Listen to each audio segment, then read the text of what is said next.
Bismillahirrohmanirrohim. Assalamualaikum warahmatullahi wabarakatuh. Salam jumpa kembali dengan channel Dunia Fana News.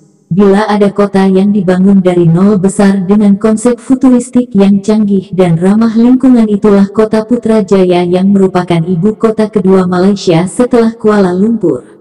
Putrajaya menurut laporan dari bbc.com tak hanya sekedar ibu kota administrasi Malaysia yang paling hijau sedunia, tapi juga kota yang nyaman, tenang dan damai ditempat oleh manusia, tapi juga sebagai habitat yang nikmat bagi ribuan binatang, burung, serangga, reptil, mamalia dan amfibi.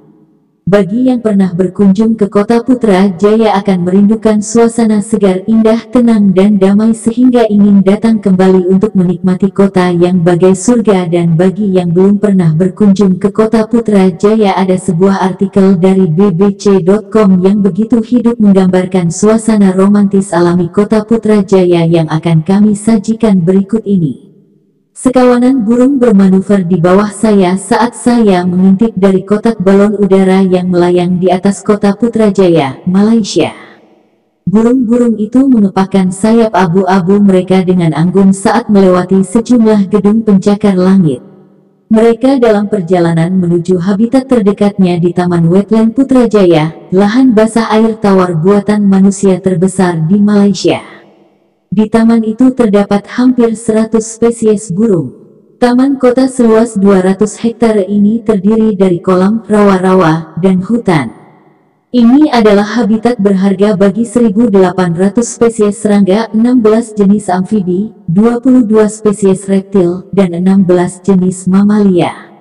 Sulit dipercaya, tempat perlindungan yang tenang bagi kera, flamingo, berang-berang, babi hutan, dan musang ini hanya berjarak 2 km di sisi utara Perdana Putra, kantor Perdana Menteri Malaysia yang kolosal.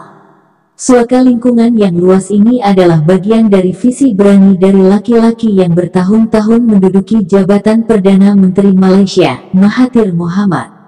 Diyakini bahwa tidak ada politikus yang meninggalkan jejak sebesar Mahathir di Malaysia. Negara itu sudah merdeka selama 64 tahun dan Mahathir adalah pimpinan pemerintahannya selama 24 tahun. Masa kepemimpinan periode keduanya berakhir pada 2020. Walau masa jabatannya diwarnai beragam kontroversi, strategi pembangunan Mahathir mendorong Malaysia menjadi salah satu negara dengan pertumbuhan ekonomi tercepat di Asia pada tahun 1990-an.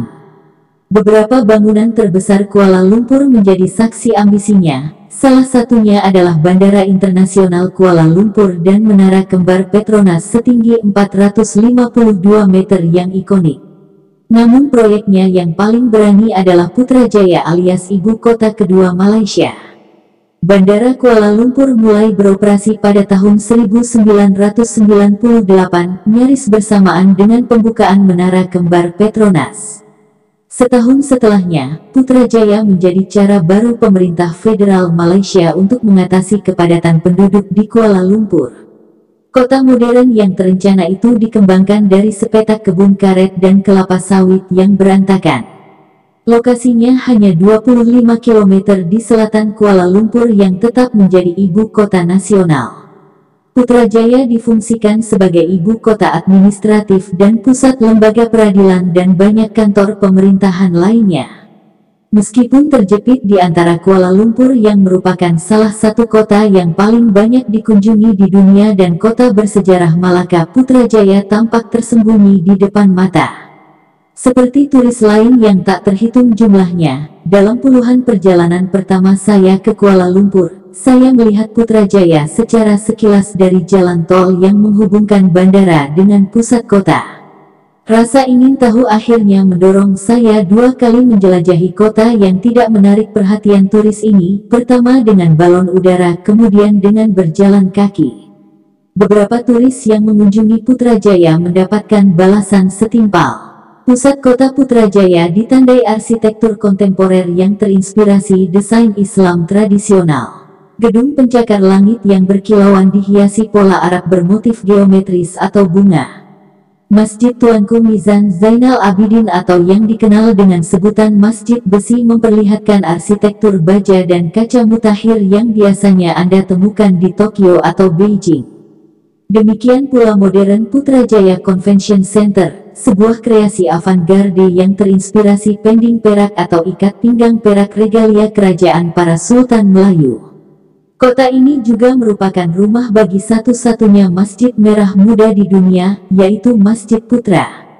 Putrajaya juga memiliki museum mengesankan pusat perbelanjaan besar, dan salah satu lanskap kota terbersih dan terhijau di Asia karena 37% lahannya didedikasikan untuk taman dan publik terbuka.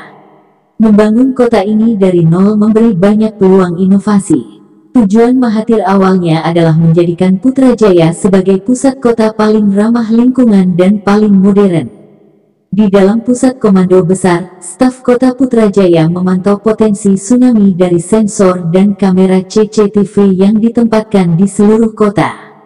Teknologi itu dipaparkan Tengku Aina Ismail, Direktur Komunikasi untuk Putrajaya Corporation, entitas pemerintah yang menjalankan kota federal. Dia berkata, kamera pemantau dengan cepat mengidentifikasi dan memperingatkan staf tentang masalah lalu lintas, kejahatan, polusi, atau infrastruktur.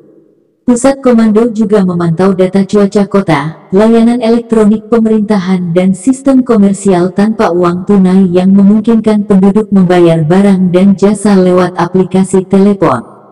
Di pusat komando kota itu juga, kata dia, kondisi Danau Putrajaya dan lahan basah di sekitarnya dapat terpantau.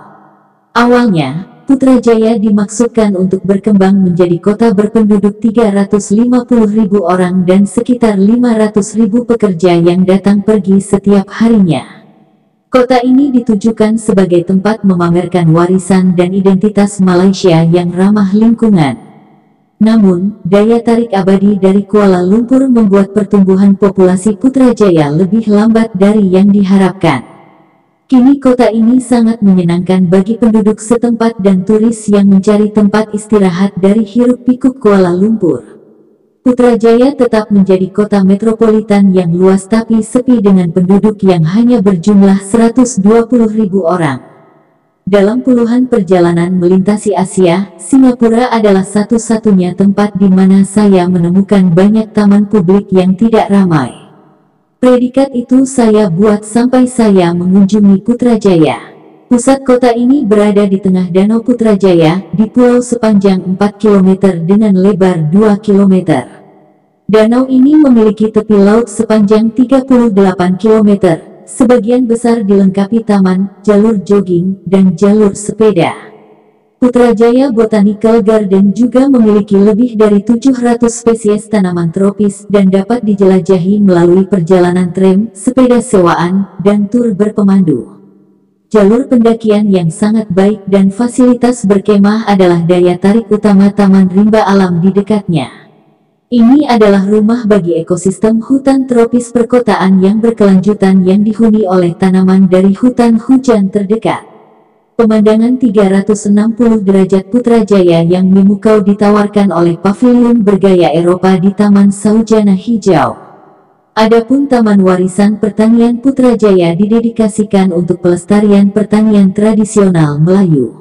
Di sini turis dapat belajar ilmu dasar menanam, memelihara, dan memanen tanaman seperti karet, kakao, dan kelapa sawit. Untuk memastikan lingkungan yang patut ditiru tidak rusak, Putrajaya memiliki banyak kebijakan ramah lingkungan. Ada 10 kebun komunal di mana warga dapat menanam buah dan sayuran, fasilitas lebah madu komunitas, dan strategi pengurangan sampah intensif yang tahun lalu meningkatkan tonase daur ulang kota sebesar 15% dari 2019. Pada perjalanan terakhir saya ke Putrajaya, saya menumpang salah satu bus umum listrik yang tenang. Saya lalu menyewa sepeda listrik kompatibel dengan beberapa stasiun pengisian elektronik di kota untuk mengitari jembatan Putra yang rendah. Ini memungkinkan saya mengagumi vegetasi yang kaya di Taman Wawasan, salah satu dari 12 taman utama kota. Kebijakan hijau Putrajaya, yang juga mencakup fasilitas pemanenan air hujan di gedung-gedung publik dan lembaga kanker yang menggunakan tenaga surya fotovoltaik, telah memenangkan beberapa penghargaan kota wisata bersih ASEAN. Penghargaan ini sangat layak, menurut Fazli Fazil, seorang manajer di restoran keluarganya, Cafe Tamanku. Dia berkata, pengaturan kota yang hijau menjadikannya tempat yang bagus untuk tinggal. Ketika Fazil berusia 12 tahun, keluarganya pindah ke sini dari kota Subang Jaya, Malaysia. Dibandingkan dengan hutan beton Subang Jaya, kota baru mereka sangat indah. Kelimpahan taman dan ruang terbuka di Putrajaya memberi kami banyak pilihan rekreasi dan tentu saja menarik kami untuk jogging atau bersepeda, katanya. Pemerintah Malaysia mengandalkan taman dan kebersihan Putrajaya untuk menarik lebih banyak pengunjung jika pandemi virus corona mereda. Menurut Ismail, kota ini bertujuan untuk menjadi tujuan ekowisata utama, dan baru-baru ini mencap dirinya sebagai ibu kota building perkotaan Malaysia. Menawarkan lebih dari 200 spesies burung, dari burung pelatuk hingga burung matahari dan pahit, kota ini berencana untuk memperluas lomba burung Putrajaya tahunannya. Dalam ajang itu, orang-orang berlomba untuk mengamati dan mencatat jumlah spesies burung tertinggi dalam waktu yang ditentukan di dalam taman kota. Wisatawan juga dapat mengikuti 3 jalur burung yang ditandai melalui Taman Lahan Basah Putrajaya, Kebun Raya, dan Taman Hutan Alam. Selain menjadi tempat wisata yang luar biasa, ruang hijau merupakan habitat yang sangat berharga, menurut ahli biologi konservasi. Sundari Ramakrisna dari Environmental Protection Society Malaysia mengatakan, Putrajaya adalah tempat yang menakjubkan bagi satwa liar untuk hidup dan berkembang biak, katanya. Ada begitu banyak hutan serta danau yang bersih dan tenang di sekitar Putrajaya, dan tentu saja itu membantu menciptakan keanekaragaman flora dan fauna yang menakjubkan. Terakhir kali saya mengunjungi lahan basah di sana, saya melihat begitu banyak burung seperti bangau, dan kuntul. Habitat buatan yang indah yang terasa sangat alami dan burung-burung menyukainya dan dapat berkembang biak dengan aman di sana, kata Sundari. Ramakrisna, yang tinggal di Kuala Lumpur, menyebut Putrajaya sangat subur, luas dan efisien dibandingkan dengan ibu kota Malaysia yang lebih terkenal. Udara di Putrajaya sangat bersih. Ada begitu banyak area hijau besar untuk bersantai dan juga banyak arsitektur menarik di sana juga, katanya. Ini bukan kota yang sempurna, selalu bisa lebih baik. Tapi untuk membuat kota itu dari nol, hanya dari beberapa perkebunan sawit tua, itu sangat menakjubkan. Semoga lebih banyak turis datang dan melihat apa yang berhasil dicapai Malaysia di sana. Ini sesuatu yang istimewa, ujarnya. Demikian info dari channel Dunia Fana News. Terima kasih atas perhatian Anda.